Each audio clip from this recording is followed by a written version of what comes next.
Nasir Ahmad arrived with his entourage at London airport. He was greeted by leading members of the Ahmadiyya movement in Britain, including Bashir Ahmad Rafiq, the Imam of the London Mosque.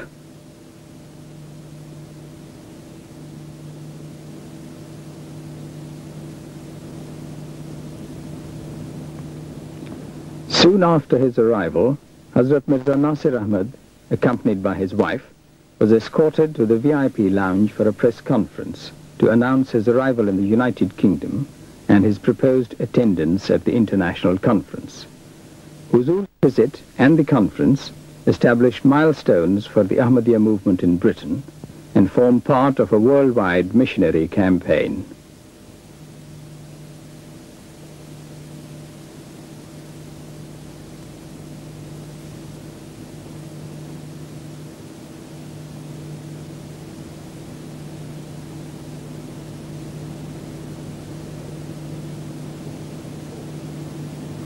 The first mosque in London was built in 1924, and the buildings alongside formed the headquarters of the Ahmadiyya movement in Great Britain.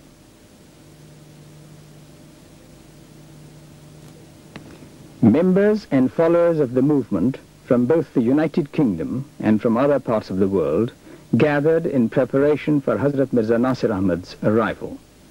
Whilst many friends live in the United Kingdom, others had traveled thousands of miles from the American, Asian, and African continents to be with him.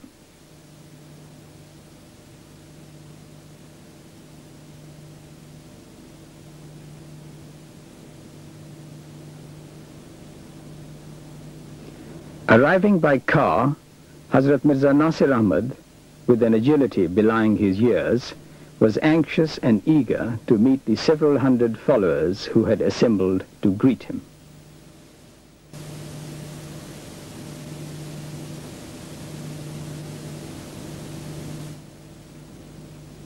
Hazrat Mirza Nasir Ahmad is the third successor of the promised Messiah.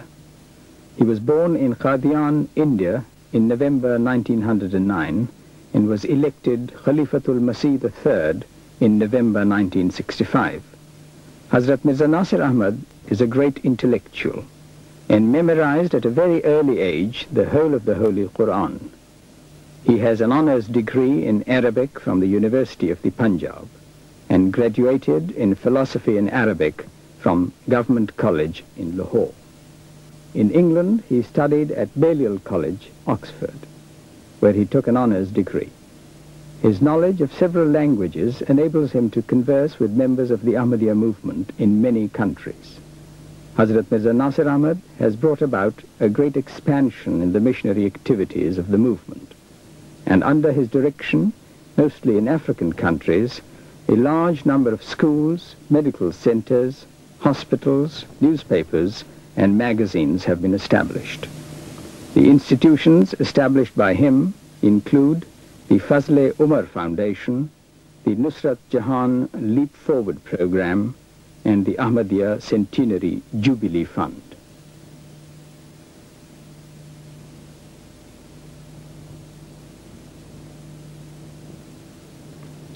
The eagerness with which the elders of the movement and friends both young and very young push forward to honor Huzur was a clear demonstration not only of the high esteem in which he is held, but also of the friendly and warm personality which emanates from him.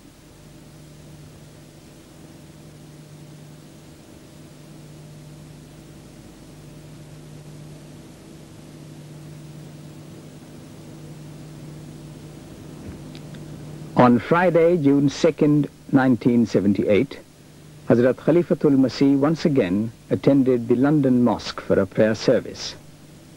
Not only is he the leader of the Ahmadiyya movement, but also a down-to-earth humanist, with interests ranging from the study of bees and rose growing to the maintenance of a string of fine horses.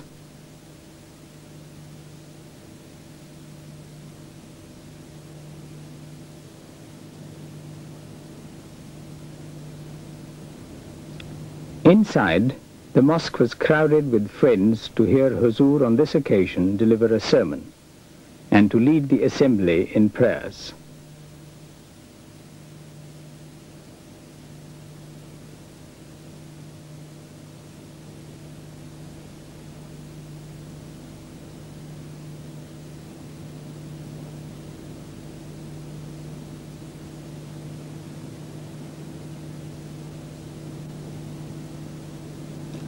After the prayers in the mosque, Hazrat Khalifatul Masih once again met more of his friends in an informal walkabout in the gardens surrounding the headquarters of the Ahmadiyya movement in England.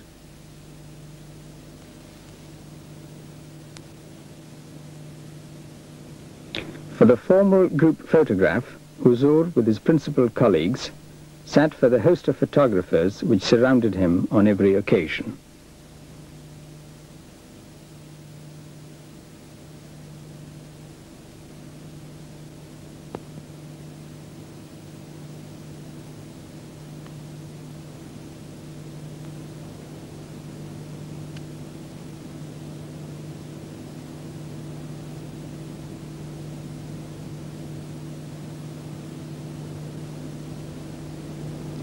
Handshaking, homage, and unreserved adoration were in abundance as friends from all walks of life crowded around Huzur, confirming the popularity of the revered leader. Throughout the world, the Ahmadiyya movement has over 10 million believers, of which around 10,000 are in Britain.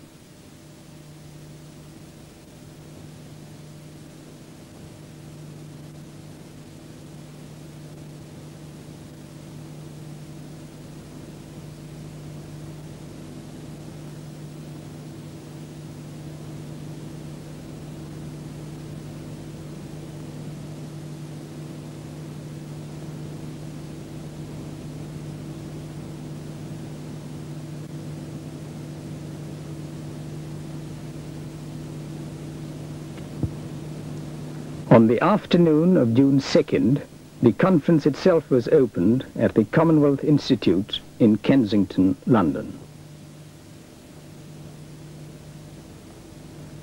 Hazrat Mirza Ghulam Ahmad of Qadian proclaimed that Jesus was only a human being and that he came as a messenger of God, carried out his mission, and died a natural death like all mortal beings.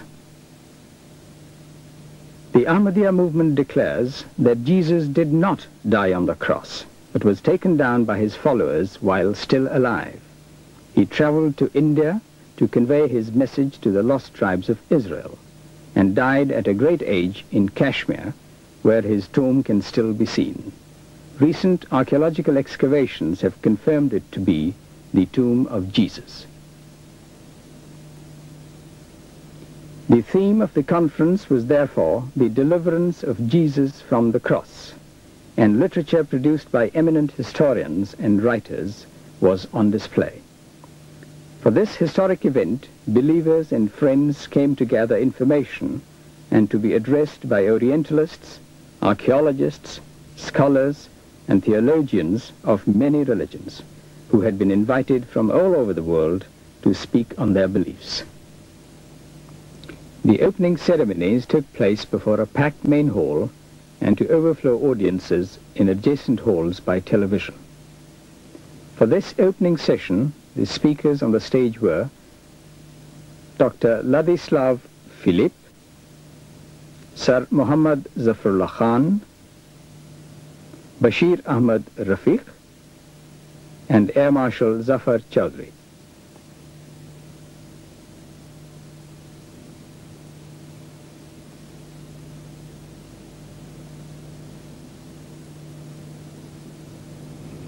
After a reading from the Holy Quran, the welcoming address was made to the several hundred delegates attending the conference by Imam Bashir Ahmad Rafiq.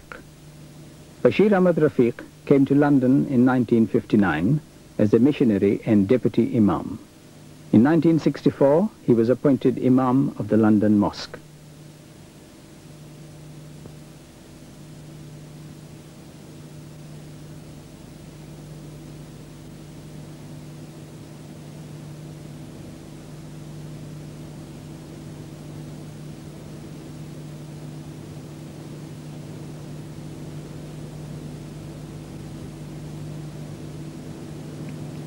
Following the Imam's words of welcome, the conference was opened officially by Sir Muhammad Zafrullah Khan.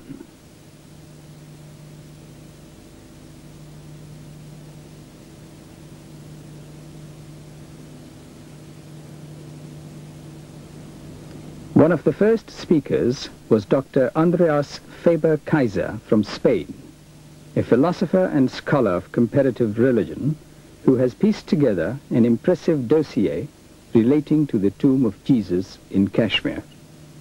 Dr. Faber-Kaiser's topic was that Jesus did not die on the cross. From Czechoslovakia, Dr. Ladislav Filip continued and spoke further on the activities of Jesus beyond Palestine and presented a new point of view on the question of the survival of Jesus after the cross.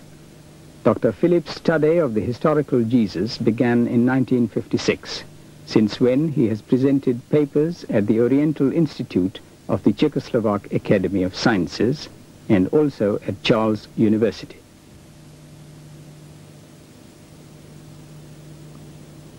The next subject covered the deliverance from the cross according to the Holy Quran and was delivered by Mr. Abdul Madsen from Denmark. Mr. Madsen joined the Ahmadiyya movement in 1956. He is the author of a number of books on religion, as well as the translator of the Holy Quran into Danish.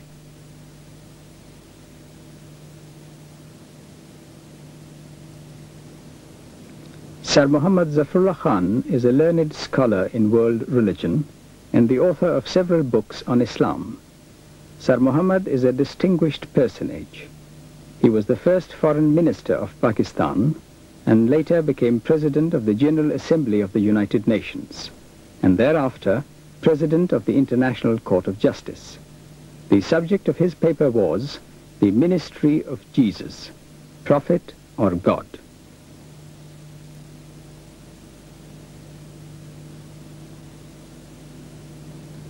Born in the Punjab, India, Mirza Muzaffar Ahmad is a grandson of the promised Messiah, Hazrat Mirza Ghulam Ahmad. The topic of his address was the lost tribes of Israel. Mr. Ahmad is a Bachelor of Arts and has held important positions in the Pakistan government and is now an executive with the World Bank. Sheikh Abdul Qadir, yet another scholar of repute to address the conference, covered the subject of the post-crucifixion life of Jesus. Sheikh Abdul Qadir is also the author of several books and pamphlets, including The Inmates of the Catacombs, the Qumran Scrolls, and the Holy Quran and Orientalists. Mr. Reginald Charles Everard Schofield is an Englishman born in Lincolnshire, and very graphically discussed the whole question of the survival of Jesus from the cross. His experience of different cultures and his interest in comparative religion gave an added depth to his talk and to his conviction that Jesus did not die upon the cross. He is convinced that it is now possible to distinguish the true story in the Bible.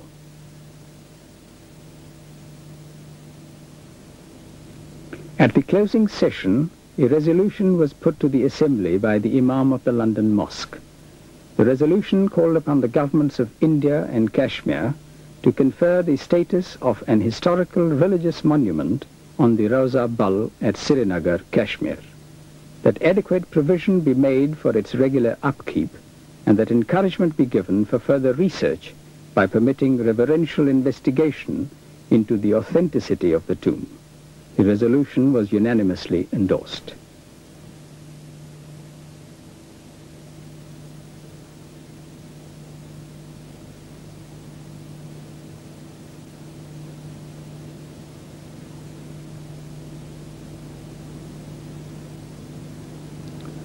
The main exhibition hall at the Commonwealth Institute, which is the permanent home for displays featuring the Commonwealth countries, provided the setting for the finale to the conference.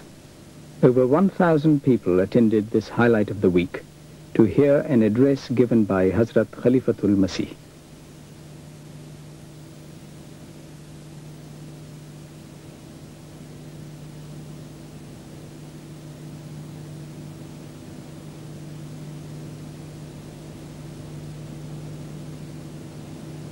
After a recitation from the Holy Quran given by the Deputy Imam of the London Mosque, and following the welcoming address by Sir Muhammad Zafrullah Khan, Hazrat Khalifatul Masih spoke to the audience. He spoke of the total uniqueness and perfection of God, the Creator and Master of all, and of man's total dependence upon him. He went on to compare the Christian and Islamic teachings, and with support from the Holy Quran, spoke at great length of the deliverance of Jesus from the cross. He conveyed with great love and humility a message to his people, asking them to be happy and sing praises to God and to turn to him in repentance to win his love. As God had said to the founder of the movement, "If you will become mine, the world will be yours."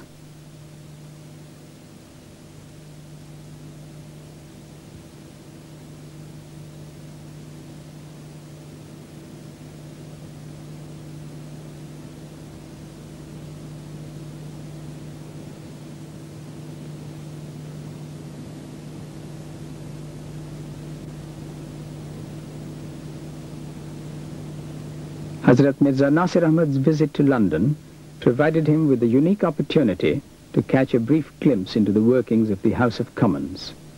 Host for the day was Mr. Tom Cox, Member of Parliament for the London Borough of Tooting.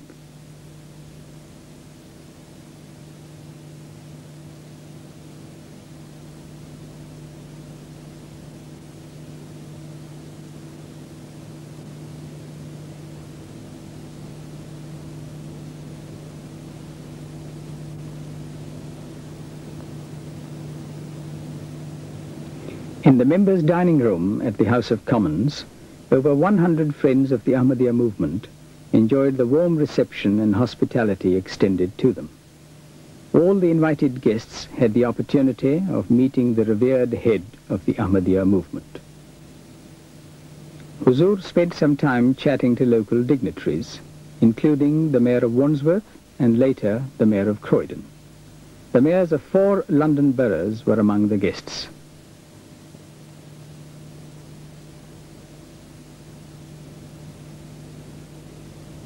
As the House of Commons was in session during the day, an added highlight to this informal occasion was provided by the appearance of a number of members of Parliament who dropped into the dining room during recess. Notable amongst the 18 members of Parliament who called in was Mr. Norman St. John Stevens, and Huzur spent some time talking to him. Undoubtedly, the conversation swung around to religion. Several religious denominations were represented, including members of the Jewish and Catholic faiths, and throughout the afternoon, Huzur was kept busy with introductions and had ample opportunity for conversation on religious matters.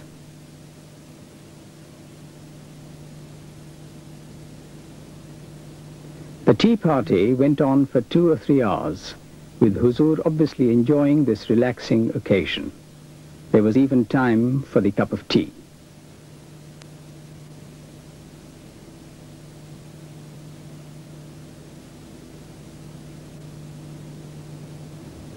During the proceedings, Huzur appeared to be quite at home and without doubt made a deep impression on the guests. Here the subject under animated discussion could well have been one concerning educational standards.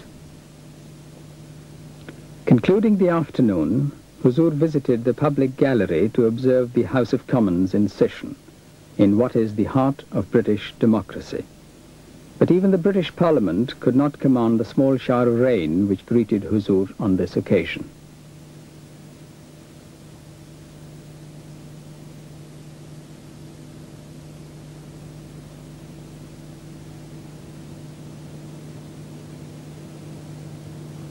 On Sunday, June 11th, under a cloudless sky, Hagley Hall in Starbridge, on the outskirts of Birmingham, furnished yet another lovely occasion. This time, an informal picnic in the grounds of the stately home.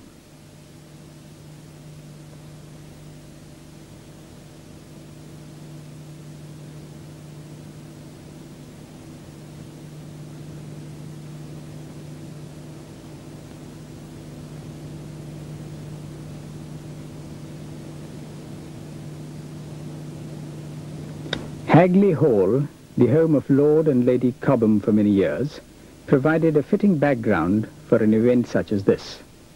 Hazrat Mirza Nasir Ahmad was obviously very interested in the hall as he spoke to Lady Cobham, and later on in the grounds surrounding the hall to Lord Cobham.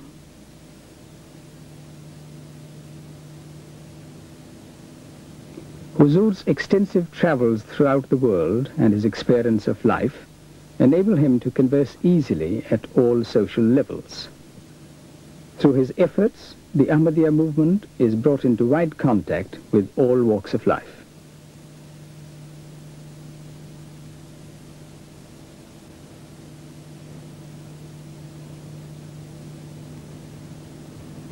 Over 1,000 people travel by car and coach not only to enjoy the surroundings of the peaceful English countryside, but also to offer prayers with Huzur.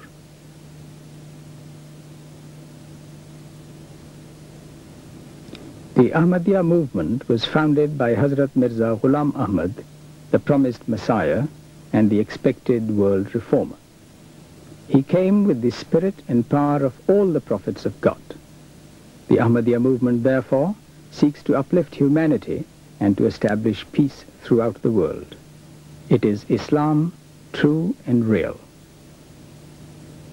Ahmadiyyat is a synonym for Islam, renascent and resurgent. It emphasizes that Islam is not the heritage of Muslims alone, but of the whole of mankind. It is therefore the duty of the members of the movement to carry out missionary work throughout the world. There has been considerable success in missionary activities as seen by the growth in membership of the movement in Africa, Europe and America, as well as Asia. The Ahmadiyya movement has already established 135 active missions in over 40 countries. It has also founded educational and medical institutions in many countries. In Africa and the Middle East alone, the movement has 71 educational institutions. It also publishes several newspapers and more than a score of periodicals. Membership of the movement is by no means confined to people of Indian and Pakistani origin, and the growth in membership of people of European and West Indian descent is most encouraging. Even on a holiday or during a period of relaxation, a Muslim does not neglect his duty to God or fail to offer the prescribed prayers.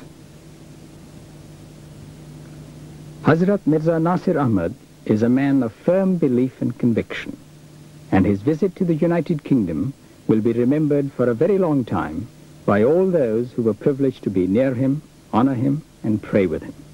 His visit will provide even firmer foundation for increasing the movement's activity and influence, not only in Great Britain, but throughout the world.